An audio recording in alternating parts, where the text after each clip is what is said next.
அது அவருடைய விருப்பம்.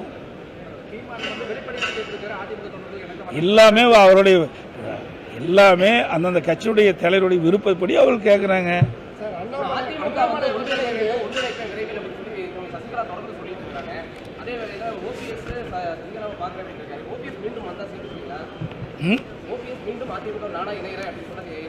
அதாவது அவரு போறது வர்றது அப்படிலாம் அந்த கட்சி கிடையாது. இது கடையில் விற்கிற பொருள் அல்ல, இது ஒரு கட்சி.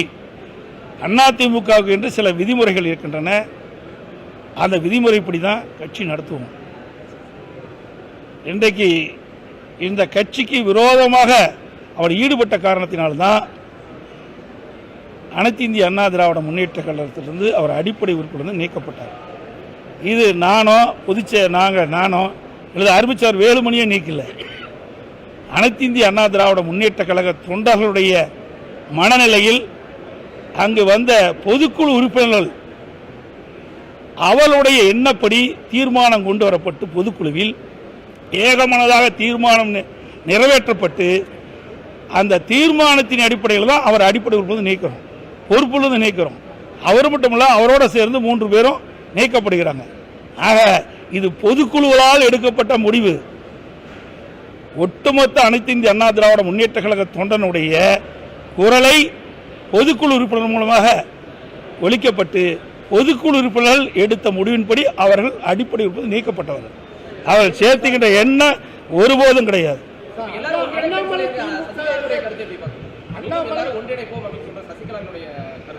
எங்க ஒன்று அவையில கட்சியில் இல்லையே, அவர்கள் உறுப்பினரே இல்லை, அவர் எப்படி போய் ஒன்று இணைக்க முடியும்? அதாவது அது மட்டும் இல்லை, இதில் பார்த்தீங்கன்னா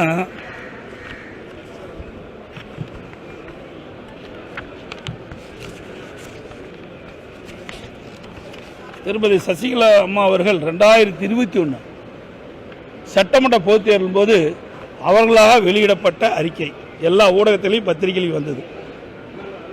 அந்த அப்ப என்ன சொல்லியிருக்கிறாங்க?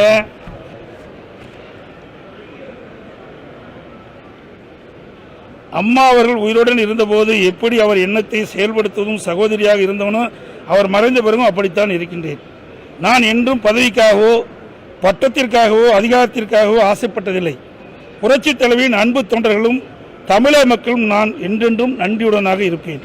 நான் அரசியலை விட்டு ஒதுங்கி இருந்து அம்மாவின் பொற்கால ஆட்சி அமைய நான் என்றும் தெய்வமாக வணங்கும் என் அக்கா புரட்சி தலைவரிடம் எல்லாம் உள்ள இறைவனிடம் பிரார்த்தனை செய்து கொண்டே இருப்பேன்.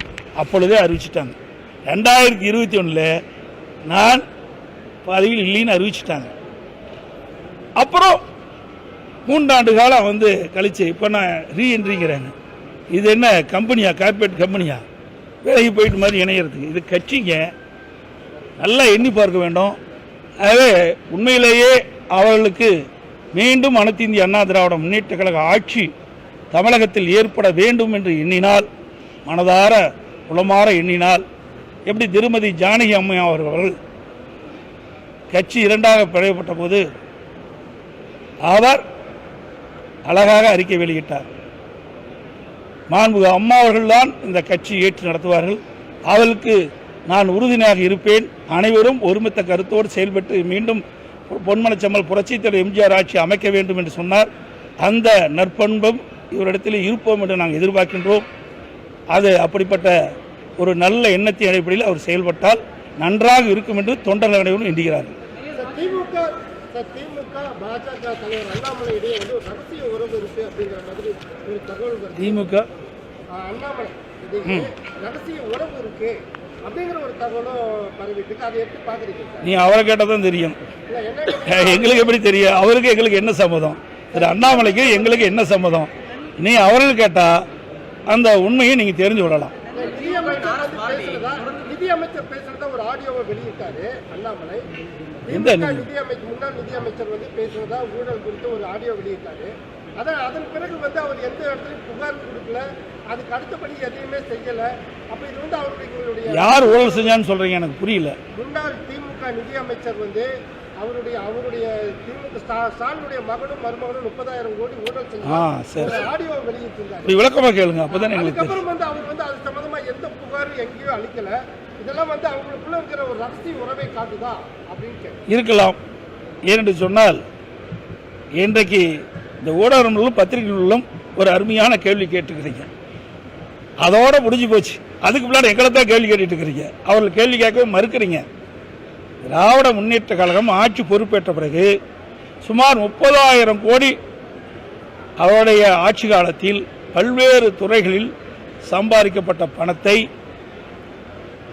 என்ன செய்வது என்று தெரியாமல் தடுமாறி கொண்டிருக்கிறார் என்ற செய்தி ஆடியோ மூலமாக அன்றைய நிதியமைச்சர் இன்றைக்கு அமைச்சர் இருக்கின்ற திரு பழனிவேல் ராஜன் அவர்கள் தெரிவித்திருக்கிறார். அதை பற்றி அவரும் பேசியிருக்கார், நாங்களும் பேசியிருக்கோம், தொடர்ந்து நாங்கள் பேசிக்கிட்டு தான் இருக்கிறோம். அந்த உண்மையெல்லாம் எங்களுடைய ஆட்சி அமைந்த பிறகு வெளியிலே கொண்டு வரப்படும். ஆக இவ்வளவு பெரிய ஊழல் நடந்தவர்கள் இன்றைக்கு நாட்டு மக்களிடத்திலே ஒரு நாடகத்தை அரங்கேற்றி உத்தம புத்தர்கள் போல் ஒரு நாடகத்தை அரங்கேற்றி இருப்பதுதான் விந்தையாக இருக்கின்றது. அவருடைய திமுக ஸ்டாலினுடைய மகனும் மருமகனும் 30,000 கோடி ஊழல் செஞ்சு ஆடியோ வெளியிட்டிருந்தாரு. இப்படி விளக்கமா கேளுங்க, அப்பதான் எங்களுக்கு அதுக்கப்புறம் வந்து அவர் வந்து அது சம்பந்தமா எந்த புகாரும் எங்கேயும் அளிக்கல.